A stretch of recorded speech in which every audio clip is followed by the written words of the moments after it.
Hello, and welcome to today's health webinar. This episode is brought to you by our friends at Microsoft.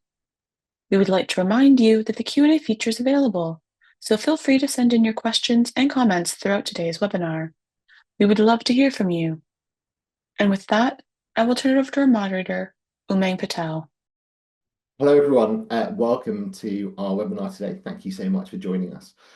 Let me say who I am and then introduce my panel. So my name's Umang.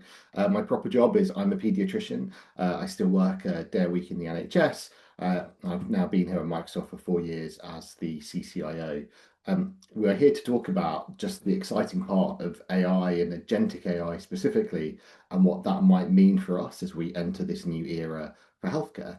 I'm joined by a great panel, and we're going to get into hopefully some questions a bit later too, to try and explain, not only what is happening, but like why are we doing it, and fundamentally also how are we going to do it successfully to make sure that what we do today builds a great foundation for the future. So, firstly, I have Elena Bonfiglione, who I've put down in my notes as a veteran of Microsoft. And actually, I didn't tell you this, Elena, but when I first joined Microsoft, I remember every single question I asked anybody about healthcare, the answer always seemed to be ask Elena. And I just remember so vividly, everyone's like, ask Elena. Like it got to the point, it was a joke. It was like, well, I'll just ask Elena. So, I know you've been doing this for a long time. So pleased that you can join us and talk a little bit about what can be done and what you've been seeing and what's coming across your desk. Dr. Sam Roberts, who is the former chief executive of NICE, alongside an illustrious career that I'll let her explain herself. Sam's really here to try and help us understand the how, like how do you get stuff done? So while Sam was running NICE, I know that there was a 25% increase in the speed of the assessments that were going through that body. I think before you took over, if you'd said you were going to increase it that fast, people would have said that you were dreaming. Also, what I was pleased to see, and I hadn't realised this before the prep for today, was that you'd increase the number of AI and digital data evaluations 30-fold. I assume that's off a relatively low base, but I think there's something about being able to make sure that we just don't get left behind with old processes that stand in the way. And I think we're going to get onto that a bit later. And then finally, Dr. Thijs Kappen, who is, I'm actually pleased, I noted, Thijs, that you started life as a paediatrician too, or at least started looking after children. Was that not in your profile? No, you worked in a children's hospital. I worked in a children's hospital as a pediatric, close enough, but from an anesthesiology side. Yeah, but now and then this covers both. Who is the Chief Science Information Officer at UMC Utrecht, as well as the Associate Professor of Anaesthetics. And really, we're going to talk a little bit about the why. Like, what are we seeing? Why are we seeing this? And what's happening on the shop floor? So with that, I will ask my first question, and alongside it, if you give a little bit of an introduction to yourself and your background, please, that'd be great. But can you give us an example or a moment that you've come across recently that's acted like a signal for you personally to show you that healthcare is changing, and we're on this journey? And let's start with you, Thijs. Well, I think one of the biggest signals is that we have started to realize that we really need to do something about the way of working that we're currently doing. I'm not saying that I would have seen a signal in clinical practice, to be honest. I mean, unfortunately, that's a little bit further down the road. Although that might not be true, we have made small movements, and I think every hospital is making small movements.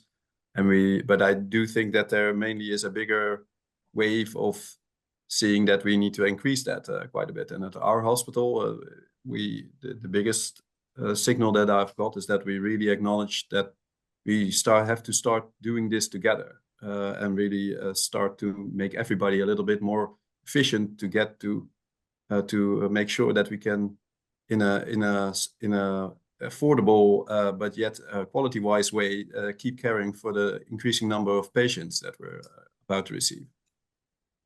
Great, I agree. I think collaboration is key. We're going to come back to that, I think, because it's one thing for us to say, you should do this, but we all know, everybody that's touched healthcare in any way, shape, or form knows that it's a big team sport, and people are going to be fundamental. So thank you for that.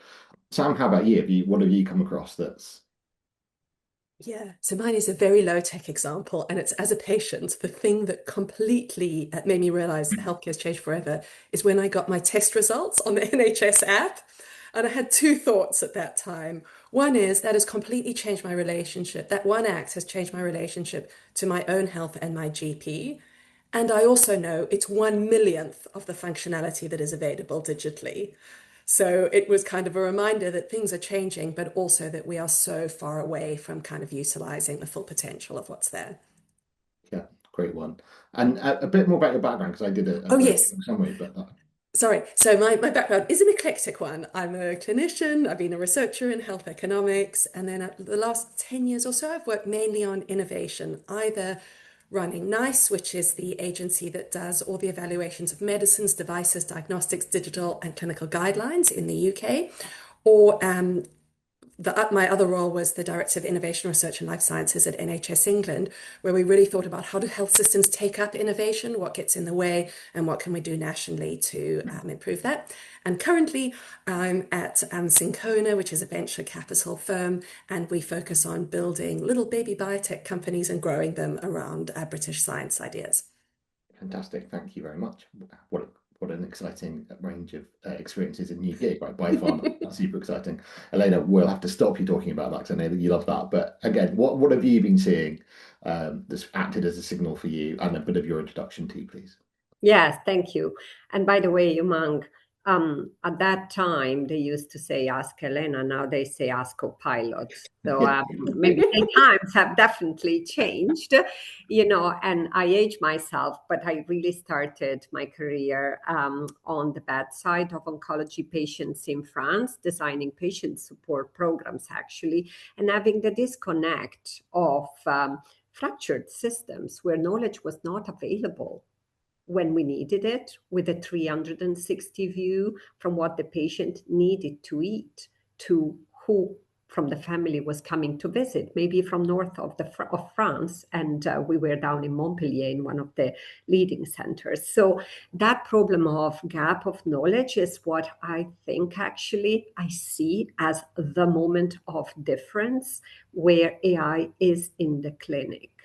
And when I think about genomics and the opportunity of AI and genomics saving lives, for example, a 9-year-old in Sweden whose precision therapeutics was identified actually by matching these two scientists together, I see that there is a real change. AI in clinical practice, action through voice, 31 million consultations are being done that way. So it's no longer the domain of technology as the user interface for clinicians. And that's a fantastic opportunity ushering us in tomorrow's world.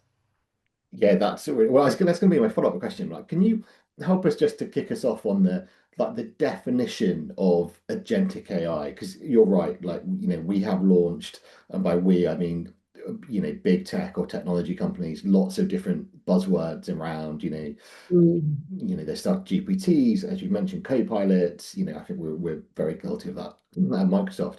But with this new agentic AI, can you give us a bit of a definition? Yes. If I have to simplify it, it's really about intelligence that is infused in whatever workflow we are doing, right? Across clinical practice, across research, across, from nursing to radiology. So it's more than analyzing data. It's more than generating or summarizing content. It's really how the system in the background, an agentic framework, is helping the user to coordinate its work, to automate the tasks, but also to support human decision at the scale that we've never seen before, because you can reason over a corpus of knowledge, proprietary knowledge or third-party knowledge, that is much broader than anyone could cope with.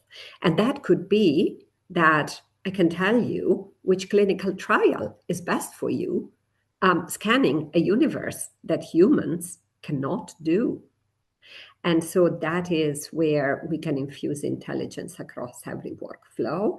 And that, to me, is the most important example of the definition of agentic beyond technology.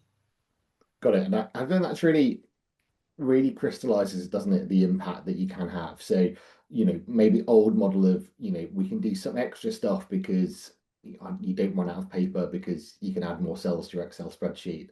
Whereas this is really adding intelligence in a way that we've not had before. And I think that's really exciting us. I often say, and Tayson, I'll come to you for an equivalent of this, but when people say, do you think AI is going to take your job? I always think, isn't that a champagne problem for doctors and nurses, right? Wouldn't it be amazing if AI took our job? If you didn't need care providers, then and I don't think anybody thinks that's going to be the case. But one of the reasons for that is that, to a point, this intelligence there that we can add, the ability to add a bit of abundance to the ability to add more care, will mean that if we can do more, then everybody wins, right? Better clinical outcomes, we can lower the cost, and so on. So excited about that. And Umang, I'm a health economist. I didn't mention that, but if we could close the gap between demand and supply of care just a little bit, thinking about those 13 million doctor shortages that we have out there, I think everybody would welcome that. Yes. Well, I also think for us, like in the space that we are in health and life sciences, we all want to be doing more and less bureaucracy. There's a degree of, you use AI in other industries and they help you do more work, but then your boss just gives you more work, right? Like, and you're like, well, what are you going to do about that? Whereas here, isn't it great? We can see more patients, and we all want to do that. We want to be able to, do more research to try and find the latest medications that really sort of bend the curve. So exciting.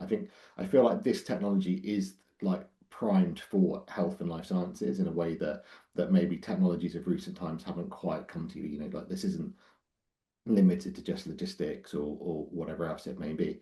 So are you seeing that on that? Now you are, and forgive me for calling you a geek, but you are by definition a really geeky clinician, right? So you are the chief clinic, you've got into the information side of it. You're really looking at the data, and please, you also didn't introduce yourself, but give us a bit of a flavor of your background and what got you to where you are. But you've got dual hats, so you've got literally the hat that you're wearing now for when you're in theatres looking after patients, as well as the other one, which I presume you don't wear surgical scrubs for, where you're looking at the data to try and work out how we make processes better. What is it that you're seeing from with your clinical hat on, building on what we've just talked about, say that is healthcare really ready for this, and are we able to see real world, meaningful, tangible changes in the way that we're delivering care?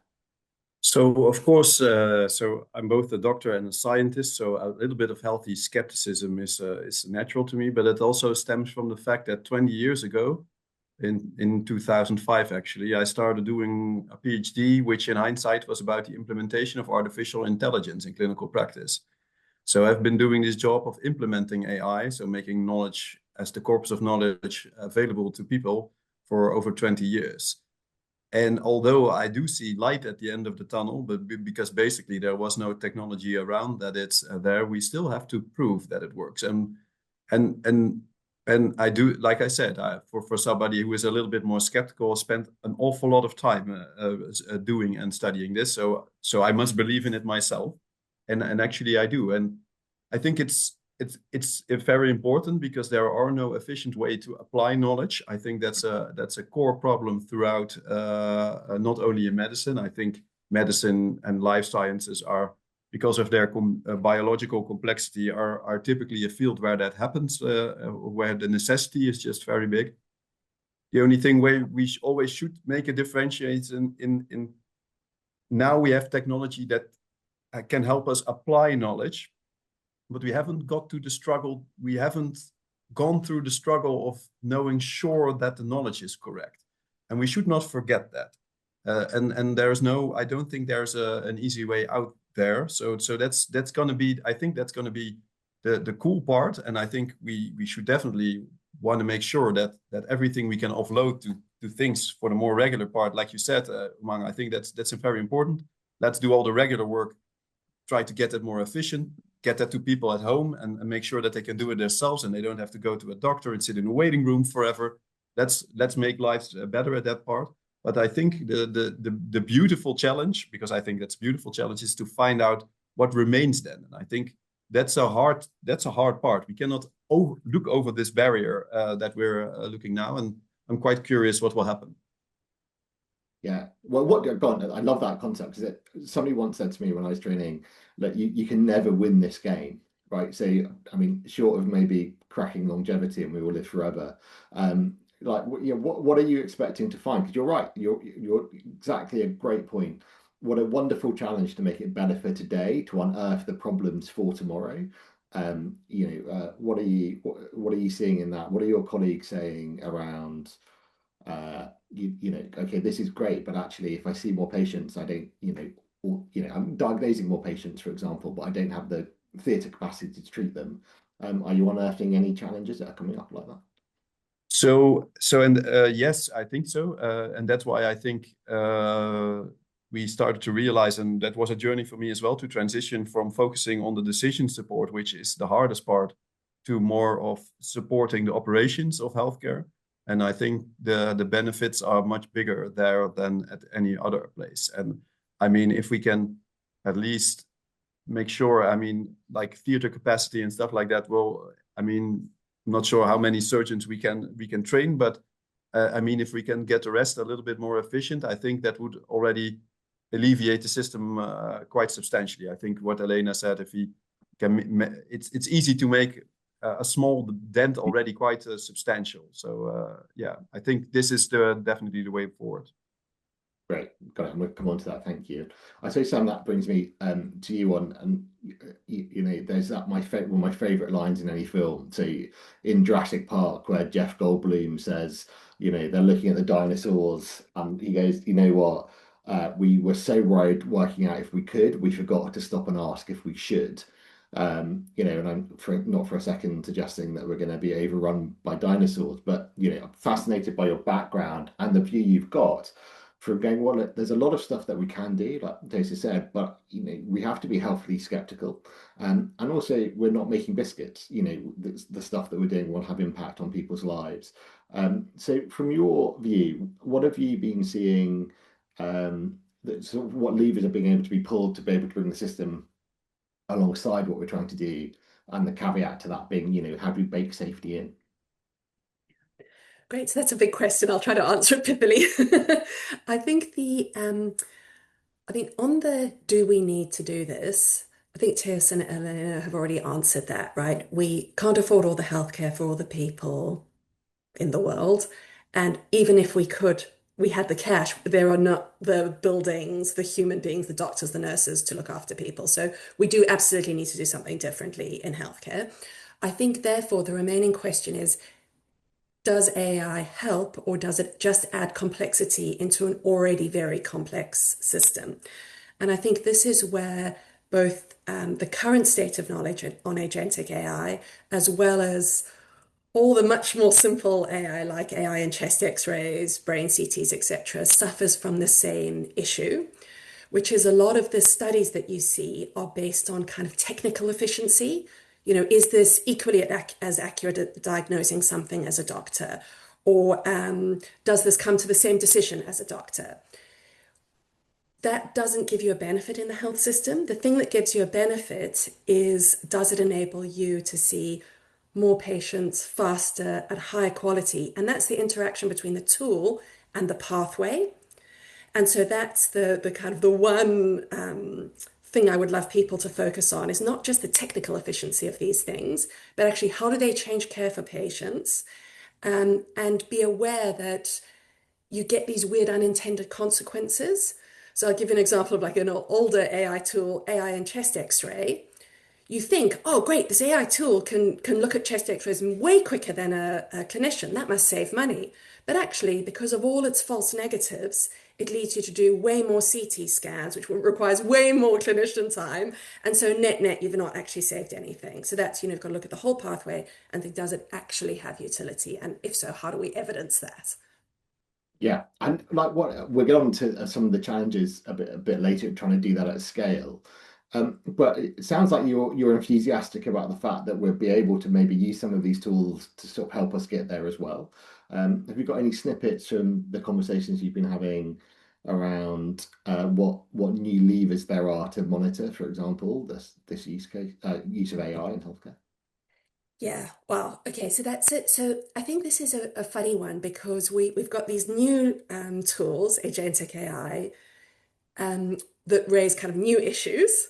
Well, not new, but kind of amplify existing issues. And then we've got a whole bunch of issues which we had not sorted out from the last range of AI tools. So kind of the new issues, I think, are this one of accountability and liability from a clinician's perspective. If you've got an autonomous tool making decisions, moving patients along the pathway, what are you liable for as a clinician? What's the tool liable for? How do we manage that? And then the second is kind of explainability of the tool, particularly in shared decision making with the patient. You know, medicine's not a super deterministic thing. It's an art of like sort of negotiating between what the evidence says, what the patient wants, etc. And if you've got something generating decisions that you as a clinician can't really explain, that's quite hard. So I think those are newer things that are tricky. Bear in mind, we hadn't sorted out all the old stuff on predictive AI tools. And the old stuff was things like data privacy and security, what I've talked about evaluation in the real world, safety monitoring and alert systems, interoperability with healthcare records, quality of data in healthcare records being adequate to make decisions. So we've got to kind of deal with all of those and then deal with these new things around explainability. Well, these things that are not amplified around explainability and liability. Yeah, great answer, thank you. And I think that's partly actually you reminded me why we call this the new operating model for healthcare. You know, so there is this, like, it's one thing to have the technology, but it's of course an entirely separate thing to have the transformation that goes around it, and we have to bring those together. And we may think the technology is hard, but the transformation is way harder. Way harder. Yeah. Elena, what I know you've got some stats on this, but like what breaks the operating model today? So, a bit like building on what Sam says, like we've got old stuff, we're bringing in new stuff, we have old ways of working, and we want new ways of working. What are you seeing that is challenging the operating model? Look, there are two things. One is the fragmentation. Definitely. Fragmentation from a data perspective, from a decision framework perspective, and from an organizational perspective. So that basically knowledge, and I'm not saying data, knowledge and the right knowledge for the right purpose doesn't flow as it should. We have spent a lot of time in the past digitizing data.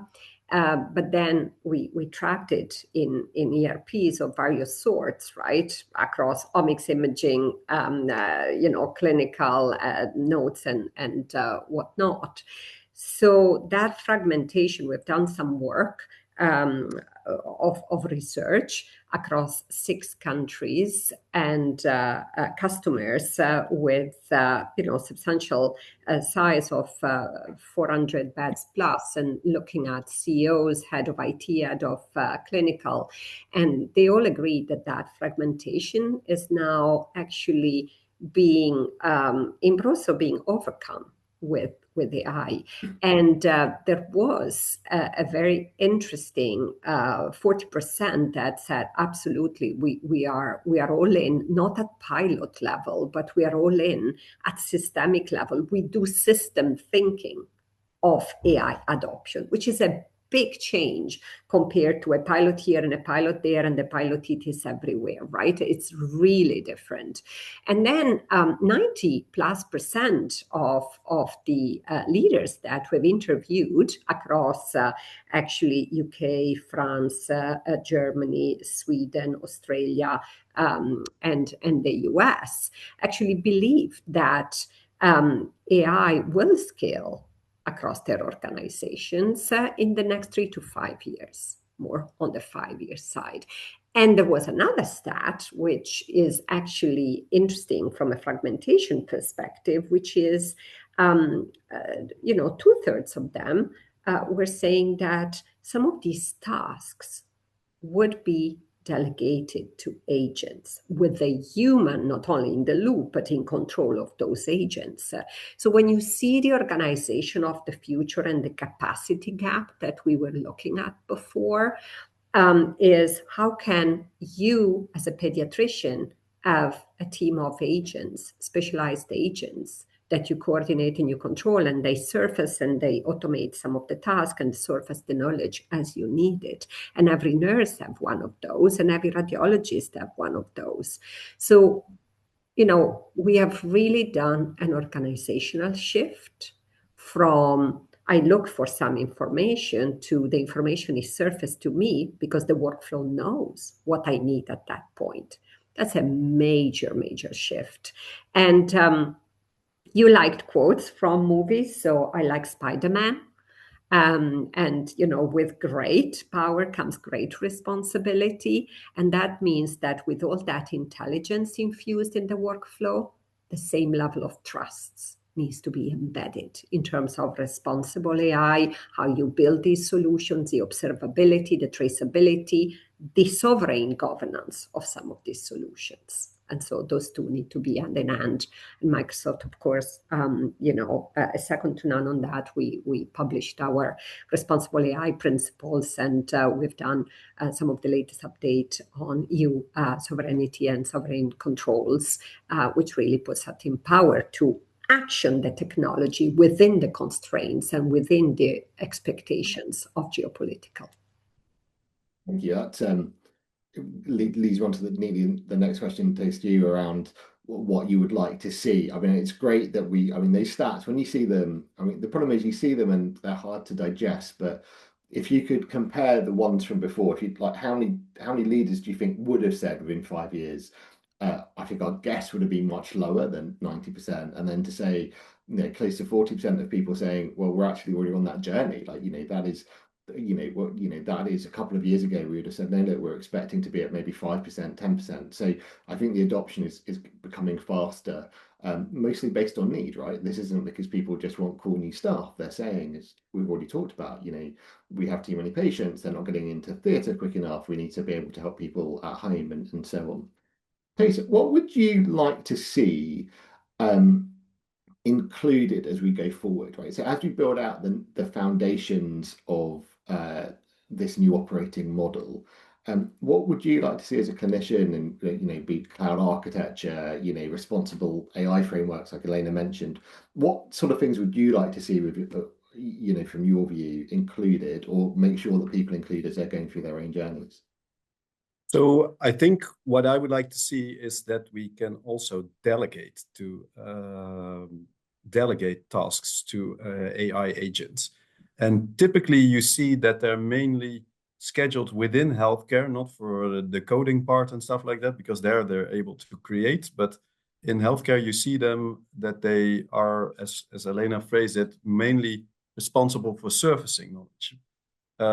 But I need agents that I can delegate a task to. And I think that's still a job where, because these systems are not always as consistent, because it's difficult to get them responsible, because they're not accountable, and their system also not provides it. Their internal systems are not.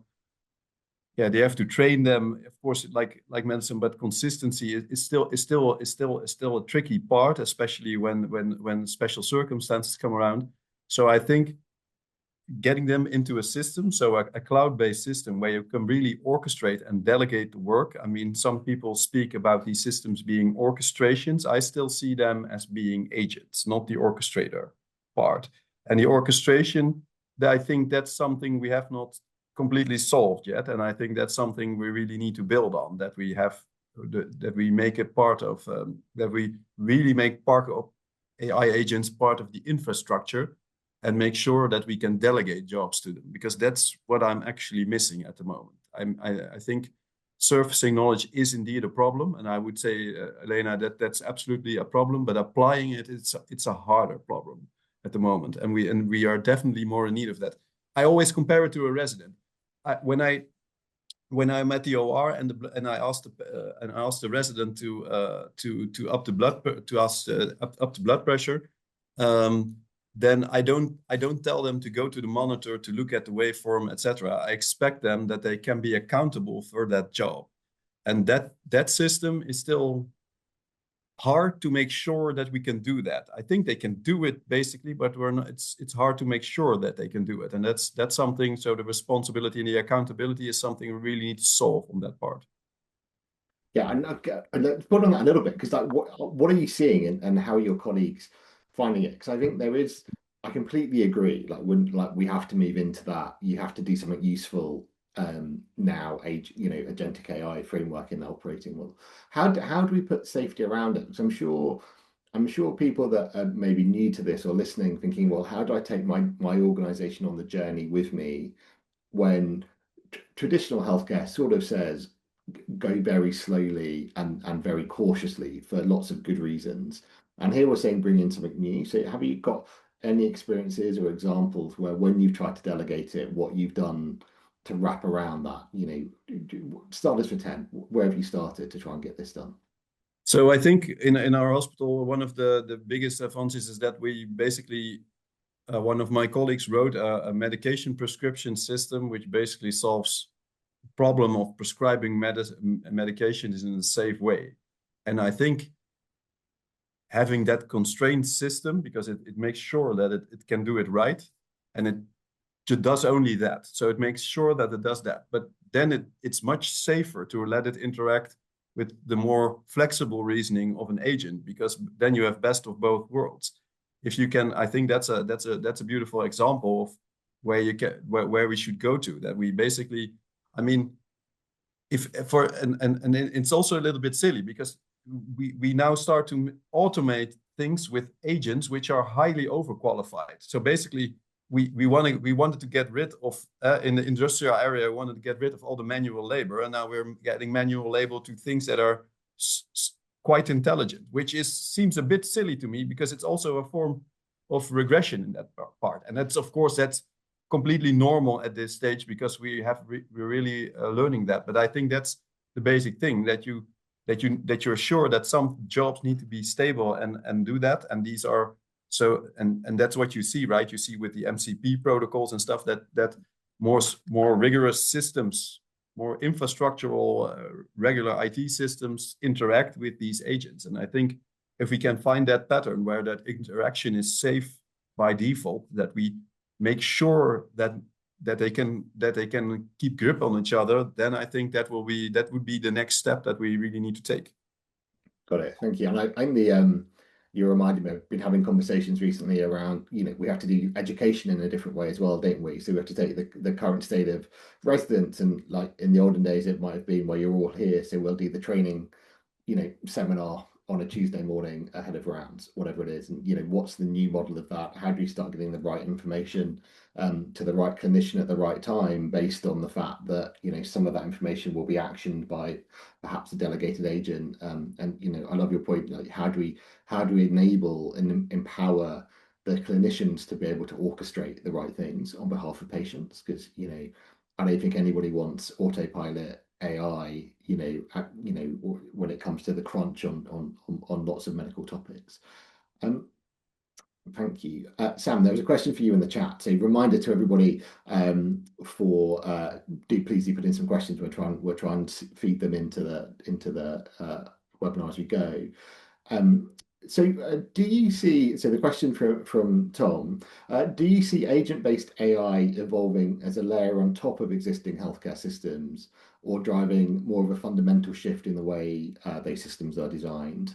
And then there was an anonymous one which sort of was a bit more tongue-in-cheek around it. There was a bit like, well, hang on a minute, like we can't just keep on blind lead the blind if we haven't fully embedded the last one. So on top of the question of which way do you see us going, is a little bit about, well, how do we bake in safety again? With your experience of doing that at scale, what tips have you got for leaders listening to sort of embed as they go through their own journeys? Yeah, great. So the question about, can it just go on top, or does it need a fundamental redesign? I think this is a question that's way beyond AI.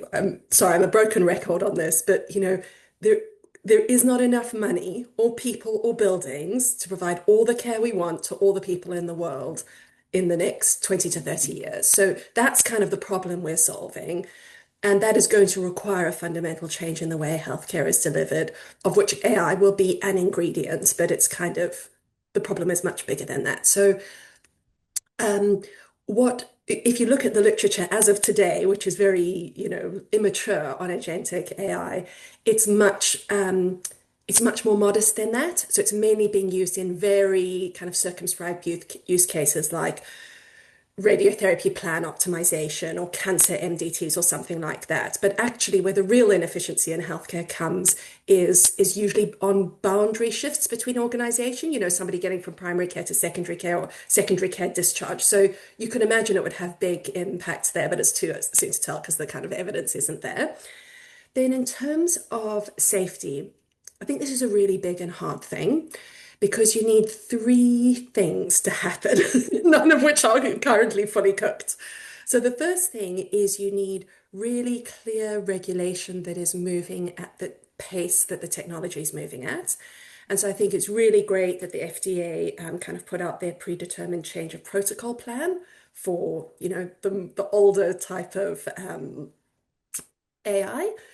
But that's not aligned in every geography. Some geographies don't have a description of how to regulate AI. So I think there's something, and that probably doesn't adequately cover some of the new elements of agentic AI. So we kind of need regulators keeping up with the technology, which is incredibly hard. Having worked at a regulator, I know how hard that is.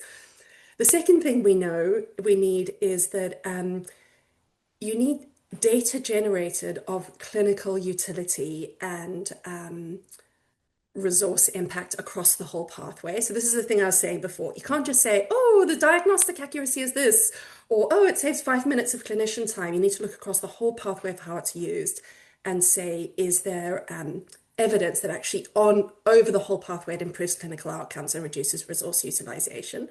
And that's clinicians' bread and butter, right? We won't change our practice unless we see that.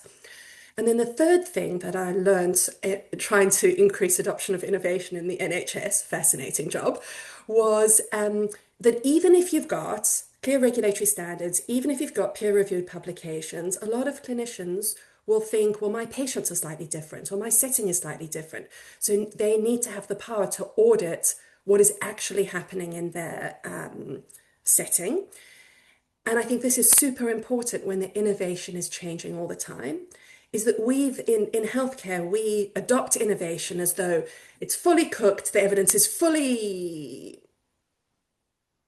ironclad, just adopt it, you're going to get exactly the same outcomes. And it's the same in medicines, incidentally. I mean, we take, a multi-center randomized control trial and we think it's going to be completely true for all our real world patients. So I think we have to completely change our approach to saying when it reaches the market, that's a signal of efficacy, great, but we need mechanisms where we're constantly auditing, is it actually remaining consistent with those signals of efficacy, and if not, why not? And I think that gets away from the sort of the Ponzi scheme that people were talking about is, there's no world in which these things are just going to go in and you never need to look at them again. You need to constantly reevaluate. Yeah, thank you. Great answer. And I hopefully that attended to the question. And I think there is this tendency, but like we've all got to keep, it's not like we can just shut up shop and say, look, we're spending 2 months sorting out a whole new system where we'll come back to you when the upgrade's done. Yeah. The analogy often used is, flying the plane and changing the engine at the same time. And I think the only way to do that is through collaboration. And Elaine, if I could ask you to give us a few examples of where we've brought that. So going back to what we talked about at the very beginning, like it will just take an entire village, right? Like a team effort. So it will take industry, regulators, frontline clinicians, researchers. Elaine, have we got any examples of where you've seen that come true or come to life? Definitely, definitely. And I would say there are examples not only of scale adoption, but of real quantifiable return on investment. So actually, let's start from the NHS, right?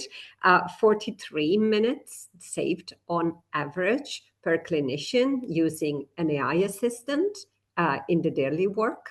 That is massive, not only for the time that is saved, but also for the productivity that it can unlock to invest back to care for other patients, or to give those same patients a much better experience where you look eye to eye instead of clicking, clicking, clicking, or typing, typing, typing. So is that ability to look at your patient in the eyes, or if you are attending to somebody that maybe from an ability perspective is more constrained, being able to do that while talking to the agent and to the clinical assistant in the background. And as I said at the beginning, 31 million consultations that are enabled by Dragon Copilot as that clinical AI assistant.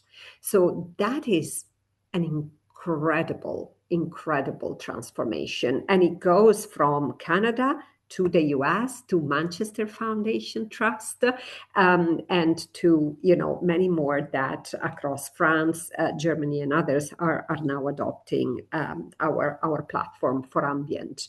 A second element that I would like to bring as an example is if we go to Sweden, Sahlgrenska University Hospital. And there we go back to the foundation. The foundation of knowledge is data. Data that is expressed and activated as your own IQ when you need it.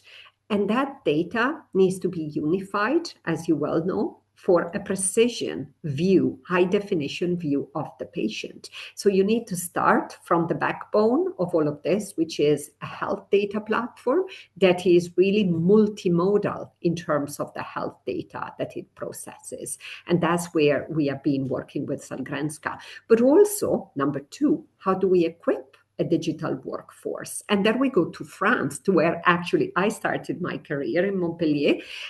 Just the boldness to say, we're going to train 12,000 clinicians and staff in innovation, in embracing, in being confident with AI, with all the technologies, the experiences, and the new enabled workflows. That is, to me, as important as the deployment of technology, because the moment in which you start from a posture of, I'm being served the technology to I'm confident in that technology, it means I can then use it in what I do and use it to do what I do better, which is in the end where technology should be seamless in the background.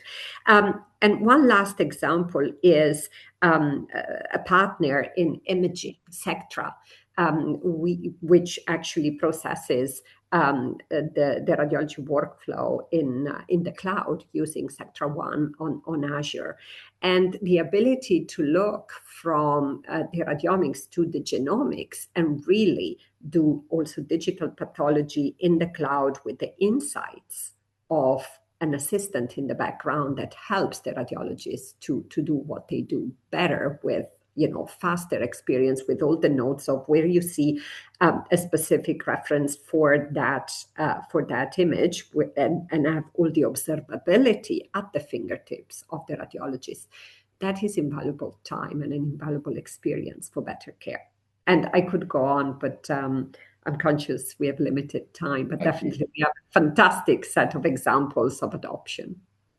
Those are great. There was a question, I hope we've answered it, to give us some examples of those settings. And I think what struck me as we go through those examples is that none of those are isolated point solution examples. They are, we are working towards creating a foundation that lets us build on top of them, because we need to make more progress than just solving one problem at a time. We don't have the time to do that. So I'm now going to switch into questions, because I think they're more interesting than the ones that I have pre-prepared. So Terry, somebody says thank you. Alexander says thank you for your views and the discussion, especially around sort of the critical bottlenecks in clinical settings. The question is, within administration and information orchestration, AI will free up capacity and thereby resources, and then that will be shifted on to continued need for medical staff. The question he or she's asking is, will we still face the same problems in 5 years' time that we face now? So are we just moving the can along the road, as it were, or are you seeing from the use cases you've been developing or thinking about in research a real transformation that's saying that, no, we're not going to end up back here where we still need more money and more staff? I suspect that'll always be true to an element, but are you seeing hope that we're changing it, generationally, as it were? So yeah, you go first. Go ahead. Oh, sorry. I thought it was directed. It was to you, but I'll come to you next, Elena. So no, I do see a change there. Like I said, I think it's hard to look over the horizon because we're facing up a steep cliff, and we're actually found a tool that helps us get up that cliff. But it's still hard to look over the mountain, the horizon, or whatever phrase it is. However, I do think that that it will do. I think the democracy part, which has been mentioned before, will happen at some point. So basically, what I would prefer to do, because what we now have to do is that we have to also rely on a lot of engineers and technical people to help us with stuff that that a lot of us cannot do. And I think if we start to democratize that better, then we can also make much more. We can the 6,000 people that work in our hospital, or all the healthcare providers everywhere across the world, will be much more efficient. And I think that's a general pattern that we will see throughout the system, that basically the shift between very complicated, interesting jobs and jobs that start to turn gloomier because basically all the things are automated. I think we can restore that balance if we do that the right way. If we don't do it the right way, then basically I think we're screwed, because then we'll not go up the hill, we'll go down the hill. So the only way up the hill is if we also, because if the other side would be, imagine that we would give it all to AI. What is it now? 8 billion people on the Earth's planet going to do? Lay on the beach in Miami and in Spain for the rest of our lives? I mean, I don't think we'll be a happier people doing that. So we have to find a way, like, really to distribute the work. And I think the technology allows us to distribute the work in a better way, so everybody can really have their expertise and really work together. And I think so. It comes back to transformation is collaboration, and the collaboration should be between technical and non-technical domains. So I think that's definitely the shift that we need to see, and I'm hopeful that we're seeing it. Like I said, not sure if there will be no hurdles along the way. Sorry. Great, Nick. Great answer. I was wondering. I think people, Eric's coming in and said, "Gay Spidey." They like the film references, and Tess, I wondered if you were describing Armageddon as one of the films that if we don't get it right, then the end of the world is nigh. But I completely agree. Like, we've got to be able to work these things through in a way that is sensible. Peter Lee, who works at Microsoft, I remember giving a talk, and he says, just want a silly use case. Well, what happens when my email gets generated by my co-pilot? Then the person I'm sending it to's email gets summarized by their co-pilot, who then generates one back, and you end up in this spinning wheel of doom. And I don't think we'll have that in healthcare, but it's something we need to be attentive of. Elena, there's another question that's coming on money, so I'll bring you in to cover that with another one from Abhishek, which is, like, these things aren't, they're not free, right? Like, they're the cost of goods. You have to put compute behind it. They're tokenistic in many ways, as mentioned in the question. Have you come across any areas that, like, the right place to start based on that model? So some areas of practice that are better than others. What have you been seeing in, say, Montpellier or somewhere that's Yeah. As I said, my background is health economics and health policy. So I think that the right price point where, the cost of goods and the demand is always cleared at some point. And as we've seen in the cost of, genomics, it comes down over time. But overall, from a Microsoft perspective, we always try to meet the need of the customer where they are, and have the right value for the solution, right? And that's what really guides us across all the customer spectrum. There are a couple of things back to the substitution effect that we were discussing before, which are really important. There are tasks that are not really a good use of time if they can be automated, because we can put our clinicians and nurses' attention to much more valuable experience for the patients and higher value insights and time that is being spent. So when you think about, persona specific notes or automated referral letters that can be done, or just sifting through all the history of the patient, imagine that you can have that summarized before you see a very complex case of an oncology patient. Sometimes is a couple of years of notes, and you can have that done for you so that you can apply your human ingenuity and focus on what comes next. Because if they've come to you, it means that the problem is not yet solved. Or a summary of prior radiology reports, proactive coding guidance, and all the things that reduce the manual efforts. All those things will be substituted in terms of time by higher value scenarios, because the demand for care is not getting smaller. And there is another substitution effect, which is the curve of when you intervene. We've done some work in Abu Dhabi with the Department of Health, incredible work on shifting and bending the curve from sick care to prevention, and really population health, and really looking at cohorts of demographics and specific interventions, looking at data and intelligence and AI, and making that system much more preventive than reactive. That's where I actually see that we're not, hitting the can down the road. We are actually anticipating a lot on what would be sunk cost for the system if we didn't intervene today. Thank you. That's a great answer. And you've covered some questions that were coming in about, what can we do that's easy? Summarizing information, amazing for discharge summaries. What's hard? Prevention, but can we get there? I'll take one more question from the chat from Justin for you, Sam, if I may. So the question, if I paraphrase it, is around using Agentic AI for that transition that you talked around between care from different settings, and how we can then use that to reduce readmissions, as the example given there, reconcile medications.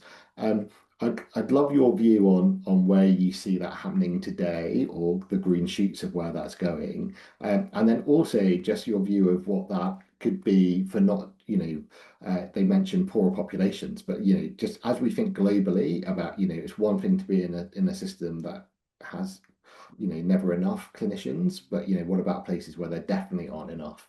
I'd love your views on that, if I may. Oh, I'm so pleased you asked me to answer Justin's questions. I thought it was such a great question. And so this is, I think, where the theory theory of AI and the practice of healthcare kind of come into conflict.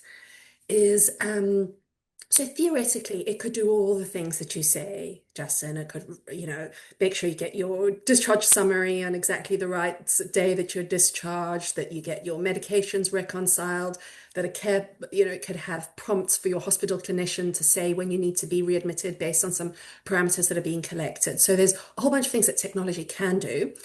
As somebody who spent more years than I wish I had on trying to improve non-elective admissions, what you find gets in the way is all the human organizational stuff, right? It's that we don't share data between the different organizations. It's that we don't we don't have data in the same format. So even if we wanted to share it, we couldn't. It's that the staff, there's no clear accountability of who's responsible when people are sort of halfway between. There's no a kind of payment or incentives that encourages collaboration. So whilst I'm hopeful that AI can help with some of the, as is kind of the theme of all of this, some of the more mundane, less important tasks, it doesn't resolve all these issues that have bedeviled healthcare for decades, right? On boundaries, that's where people fall through the cracks because of issues like roles, accountability, data sharing, etc. Great. And that is That's right. Actually, as we talk about other systems that don't have some of those legacy challenges, right? Maybe they'll jump ahead. I'm always reminded by a conversation I had with the health minister in Rwanda, who said in Rwanda we have more mobile phones than we have doctors. So work out how what are we gonna be able to do on that basis? We've got more mobile phones and toothbrushes, was his exact quote on this. We've got to do something around preventive health. So final question, quick fire. So one line answers, and then we'll wrap up. But thank you for everybody that's put questions in the chat. We'll try and type some answers, or we will maybe be allowed to come back again and continue this conversation. Given your range of experiences, I'd love to know this. So what is the biggest or most frequent misconception that leaders have talked to you about AI in healthcare? So biggest or most frequent misconception that people talk to you about, when they say, this sounds great, but, and let's start with you, Elena. Sorry, didn't unmute. The biggest misconception is that they can wait, and they need to wait before they're able to start. But as you like metaphors, waiting for Godot is not a good strategy, right? And so actually, it was very clear from the research that we did that 1/3 of the organizations that we surveyed knew that if they would wait, they would lose their competitiveness and their ability to really innovate for what was needed. So let's not wait. The barrier to use this technology has never been that low, because it's like vibe coding, it's like voice enabled. So let's get going and do what is best for patients. Brilliant answer. Thank you. Tace, let's come to you next. So I think the biggest misconception is that healthcare professionals are afraid to use this technology, because I think healthcare professionals are famous for getting technology into their hospital. I mean, if you see how quickly we adopt medical technology, some people would be scared sometimes, I would say. And so all of a sudden AI comes along and we don't do it. I don't think that's true. So the biggest misconception is that that's the biggest hurdle, where I think the collaboration between man and machine, we're only figuring it out right now. And that is the same thing is how we struggle to work together in such large structures as healthcare itself. So I think that's my biggest misconception.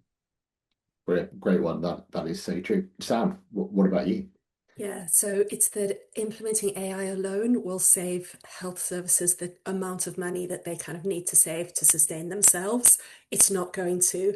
The only thing that will is if we completely change clinical pathways. So please, can we use AI as an enabler of that transformation, but really approach this as a clinical transformation project. It's not an AI project. Amazing. Thank you. Thank you so much. You have been the most delightful panel. I'm excited. I'm going to talk to our teams now and see if health will let us come back and start a film club, if nothing else. So I think the themes of this have been, like a beautiful problem. I love that beautiful problem around fragmentation and what can we solve through collaboration. I think is what I'm taking away. I'm excited about how far we have come as healthcare and life sciences. I'm really pleased that there's experts like you that are continuing to be available for people to ask to help them on their journeys too. So thank you very much. Thank you everybody for listening, and we'll see you all soon. Thank you to Microsoft and to everyone that joined us today. Please visit our website, HLTH.com, to catch up on all health webinars and watch the recording of today's session. Join us in Amsterdam, June 15th to 18th for Health Europe.